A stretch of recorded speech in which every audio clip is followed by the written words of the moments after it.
Անկարան զգուշացրել է, որ ռազմական միջոցներ կձեռնարկի Սիրիայում քրդական խմբավորման դեմ։ Ըստ դիտորդների Թուրքիան տագնապած է Դաեշի դեմ Ռուսաստանի ու ԱՄՆ-ի կողմից Սիրիայի քրդերին տրամադրվող աջակցությունից։ Թուրքիայի ազգային անվտանգության խորհուրդը հայտարարել է, որ Սիրիայում գործող քրդական քաղաքական կազմակերպությունները ու նրա ռազմական կառույցը, ինչպես նաև Բաշար ալ-Ասադի կառավարությունը Սիրիայում չունեն ապագա։ Անկարան մեղադրել է այդ քրդական խմբավորմանը Թուրքիայում գործող քրդական աշխատավորական կուսակցության ապստամբների հետ կապեր ունենալու մեջ։ Վերջիններիս դեմ Թուրքիան հարավ-արևելյան հատվածներում ծավալել է ռազմական գործողություններ, ինչպես նաև օդային հարվածներ է հասցնում Իրաքի հյուսիսում։ Այս ամիս Թուրքիայի նախագահ Ռեջեփ Էրդողանը խոստացել է արմատախիլ անել այդ կազմակերպությունը։ Վարչապետ Ահմեդ Դավութօղլուն ասել է, որ եթե Թուրքիան անհրաժեշտ համարի, ապա նախազգուշական նույն միջոցները կձեռնարկի Սիրիայի քրդերի հանդեպ, որոնք նա կիրառում է քրդական աշխատավորական կուսակցության դեմ Իրաքում։ Դիտորդները կարծում են, որ Թուրքիայի քաղաքական ղեկավարությունը ոգևորվել է, որ իրեն հաջողվել է ուրբաթ օրը Ժնևում սկսած խաղաղության բանակցություններից դուրս թողնել Սիրիայի քրդերին։ Սակայն Բրյուսելի Քարնեգի հաստատության վերլուծաբաններից Սինան Ուլգենը կարծում է, որ Անկարայի կարծրացած դիրքորոշումը նաև Սիրիայի քրդերի կողմից վերջերս ձեռք բերված ռազմական հաջողությունների արդյունք է։ Ըստ նրա,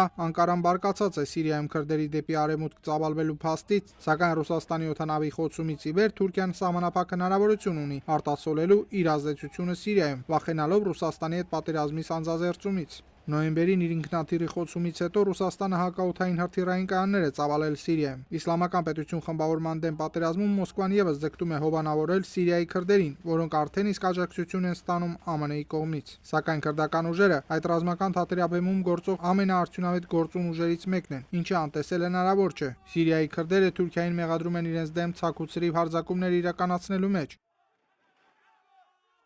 Տիգրան Մարտիրոսյան, Ամերիկայի ձայն, Վաշինգտոնից։